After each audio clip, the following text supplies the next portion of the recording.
일반인은 성물을 먹지 못할 것이며 제사장의 객이나 품꾼도 다 성물을 먹지 못할 것이니라. 그러나 제사장이 그의 돈으로 어떤 사람을 샀으면 그는 그것을 먹을 것이며 그의 집에서 출생한 자도 그렇게 하여 그들이 제사장의 음식을 먹을 것이며 제사장의 딸이 일반인에게 출가하였으면 거제의 성물을 먹지 못하되 만일 그가 과부가 되든지 이혼을 당하든지 자식이 없이 그의 친정에 돌아와서 젊었을 때와 같으면 그는 그의 아버지 몫의 음식을 먹을 것이나 일반인은 먹지 못할 것이니라. 만일 누가 부지 중에 성물을 먹으면 그 성물에 그것의 5분의 1을 더하여 제사장에게 줄지니라. 이스라엘 자손이 여호와께 드리는 성물을 그들은 속되게 하지 말지니 그들이 성물을 먹으면 그 죄로 인하여 형벌을 받게 할 것이니라. 나는 그 음식을 거룩하게 하는 여호와이니라.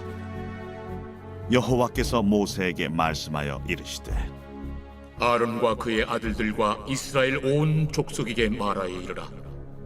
이스라엘 자손이나 그 중에 거류하는 자가 소원 제물이나 자원 제물로 번제와 더불어 여호와께 예물로 드리려거든 기쁘게 받으심이 되도록 소나 양이나 염소의 흠 없는 수국수로 드릴지니 흠 있는 것은 무엇이나 너희가 드리지 말 것은 그것이 기쁘게 받으심이 되지 못할 것입니다. 만일 누구든지 소원한 것을 갚으려 하든지 자의로 예물을 드리려 하여 소나 양으로 화목제물을 여호와께 드리는 자는 기쁘게 받으심이 되도록 아무 흠이 없는 온전한 것으로 할지니 너희는 눈먼 것이나 상한 것이나 지체에 배임을 당한 것이나 종기 있는 것이나 습진 있는 것이나 비루 먹은 것을 여호와께 드리지 말며 이런 것들은 제단 위에 화제물로 여호와께 드리지 말라. 소나 양의 지체가 더하거나 덜하거나 한 것은 너희가 자원제물로는 쓰려니와 서원제물로 드리면 기쁘게 받으심이 되지 못하리라. 너희는 고안이 상하였거나 치였거나 터졌거나 배임을 당한 것은 여호와께 드리지 말며 너희의 땅에서는 이런 일을 행하지도 말지며 너희는 외국인에게서도 이런 것을 받아 너희의 하나님의 음식으로 드리지 말라. 이는 결점이 있고 흠이 있는 것인즉 너희를 위하여 기쁘게 받으심이 되지 못할 것입니다. 여호와께서 모세에게 말씀하여 이르시되 수소나 양이나 염소가 나거든 이래 동안 그것의 어미와 같이 있게 하라. 8째 날 이후로는 여호와께 화제로 예물을 드리면 기쁘게 받으심이 되리라.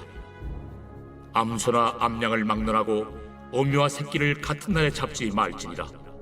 너희가 여호와께 감사 제물을 드리려거든 너희가 기쁘게 받으심이 되도록 드릴지며 그 제물은 그날에 먹고 이튿날까지 두지 말라. 나는 여호와이니라. 너희는 내 계명을 지키며 행하라. 나는 여호와이니라. 너희는 내 성호를 속되게 하지 말라. 나는 이스라엘 자손 중에서 거룩하게 함을 받을 것이니라.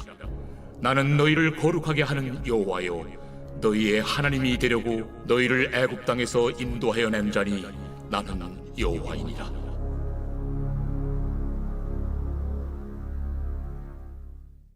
레위기 22장은 제사장들의 먹거리 규례를 말씀하고 있습니다.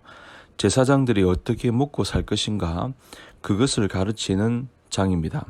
결론은 무엇인가 하면 성물을 먹어야 된다. 거룩한 물건을 먹고 살아야 한다는 것입니다. 그러면 거룩한 물건이 뭐냐? 하나님 앞에 바쳤던 제사 음식을 먹고 살도록 되어 있습니다. 그러니까 성물만 먹게 함으로써 또 그것에만 의존함으로써 그가 먹는 것에 관한 한 다른 걱정이나 염려를 하지 않고 제사장 사역에 집중하도록 하려는 하나님의 배려인 것입니다. 만약에 목회자가 다른 직업을 가지고 사역을 한다면 당연히 사역에 집중을 하기가 어렵습니다. 교회에 폐를 끼치지 않는다는 점에서 좋을 수는 있지만 그러나 사역에는 집중하기가 어려울 수가 있습니다. 또 직업을 가지고 있는 목회자는 자기 직업이 잘 되도록 하기 위해서 잘못하면 사역의 장까지 이용할 수 있는 가능성이 있을 수가 있습니다. 그래서 모든 시대의 교회들은 대부분 목회자들로 하여금 교회의 사례만으로 살게 하는 전통을 가지고 있습니다. 물론은 예외는 있습니다. 자기의 직업을 가지고 사역을 하는 사례들도 적지 않게 있습니다. 소위 텐트 메이커 사역자라고 할 수 있죠. 성경에도 바울과 같은 사람이 바로 그런 분이라고 할 수 있습니다. 천막을 만들면서 사역을 했던 사람, 대표적인 사람입니다. 오늘날 한 70-80% 이상 되는 교회들이 솔직히 자립이 안 된다고 합니다. 그래서 어떤 교단은 직업을 가지면서 사역을 하는 것을 허락하는 곳이 있습니다. 또 우리 같은 합동교단은 직업을 가지는 것을 공식적으로는 허용하지는 않았습니다. 하여튼 교회에서 주시는 것으로 먹고 살면서 사역에 집중하도록 하는데 목적이 있습니다. 오늘 본문의 말씀은 구약 제사장들의 먹거리 규례를 통해서 오늘의 영적 지도자들이 어떻게 살아야 되나 그 교훈을 배울 수가 있는 것입니다. 이 교훈을 목회자들에게 적용할 수 있고 모든 평신도 지도자들에게도 적용할 수 있는 교훈입니다. 첫 번째로 제사장은 먼저 먹기에 합당한 삶을 살아야 한다는 것입니다. 제사장이 의식적인 부정을 저질렀을 경우에 이런 사람들은 성물을 먹어서는 안 된다. 성물을 먹는 것을 금하는 것을 볼 수 있습니다. 먹기에 합당한 거룩한 삶을 살아야 한다는 것입니다. 그 말씀이 3절과 4절에 나옵니다. 두 번째는 제사장도 직계 가족들과 나눔의 삶을 살아야 한다는 것입니다. 제사장 혼자뿐만 아니라 가족들과 함께 먹어야 한다는 것입니다. 그 내용이 11절부터 13절까지 나옵니다. 그러니까 제사장이 음식을 나눌 수 있는 자격이 있는 사람 누굽니까? 바로 제사장의 가족들입니다. 물론 출가한 사람은 되지 않지요. 그리고 제사장의 하인도 먹을 수 있습니다. 그런데 가족들 중에 출가했다가도 과부가 되어서 다시 돌아오면 제사장의 음식을 먹을 수 있습니다. 그래서 제사장의 직계 가족은 제사장의 성물을 함께 먹을 수 있도록 그렇게 정해 놓았습니다. 아주 세밀하게 정해 놓은 성경의 규정입니다. 정신이 뭘까요? 제사장도 가정을 가진 사람이기 때문에 가정을 책임지도록 한 것입니다. 그런 의미에서 성물을 제사장의 가족들이 같이 먹을 수 있도록 허락한 것입니다. 구약시대부터 제사장은 항상 가족이 있었습니다. 언제부터인가 가톨릭 사제 안에 독신 제도가 생겼습니다. 오늘날도 많은 사람들이 이런 생각을 가지고 있습니다. 목사가 혹은 신부가 결혼하고 하나님을 섬기는 것하고 결혼하지 않고 하나님을 섬기는 것하고 어느 것이 더 거룩해 보이느냐 물어보면 결혼하지 않고 사역하는 것이 더 거룩해 보인다고 말씀하시는 분이 있습니다. 실은 이것은 성경적이지 않습니다. 결혼 안 하고 사역하는 것이 거룩해 보일 수 있습니다. 그런데 그것은 성경적이 아니라는 것을 알 수 있습니다. 구약시대부터 모든 제사장은 가족이 있었습니다. 가정이 있는 사람이 제사장이었지 가정이 없는 사람은 제사장이 아니었습니다. 물론 성경에는 독신의 은사가 있는 사람, 독신으로 살 수밖에 없는 사람, 태어날 때부터 그런 은사를 가진 사람이 있습니다. 그런 사람은 독신도 사제가 될 수 있었습니다. 그러나 이런 사람을 제외하고는 제사장도 모두가 가정을 가지고 있는 사람이었습니다. 그리고 신약 성경에 보면 영적 지도자가 가져야 될 가장 중요한 것 중에 하나가 가정을 잘 다스리는 겁니다. 바울도 자기 제자 디모데에게 말하기를 누구든지 자기 친족, 자기 가족을 돌보지 아니하면 믿음을 배반한 자요 불신자보다 더 악한 자라고 말했습니다.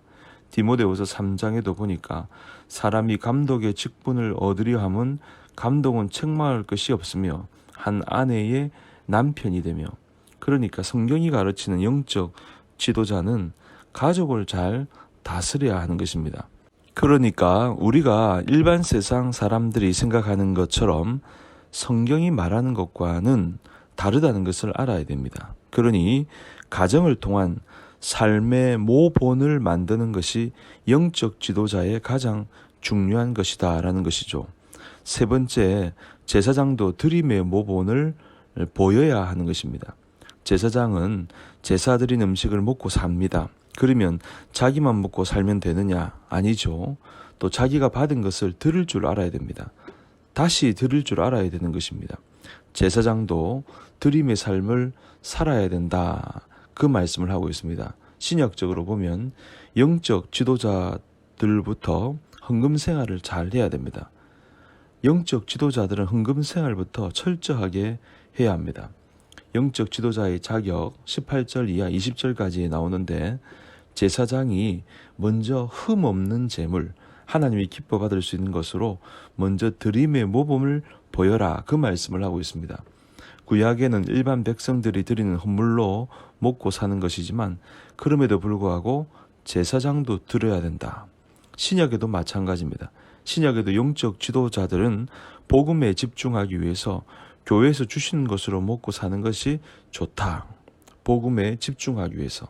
그래서 바울은 고린도전서 9장 13절에 이렇게 말합니다. 성전의 일을 하는 이들은 성전에서 나는 것을 먹으며 제단에서 섬기는 이들은 제단과 함께 나누는 것을 너희가 알지 못하느냐. 이와 같이 주께서도 복음 전하는 자들이 복음으로 말미암아 살리라 명하셨느니라.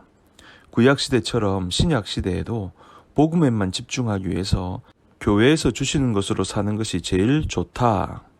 사역자들이 먹고 살기 위해서 다른 일을 하다 보면 온전히 교회를 섬길 수 없기 때문입니다.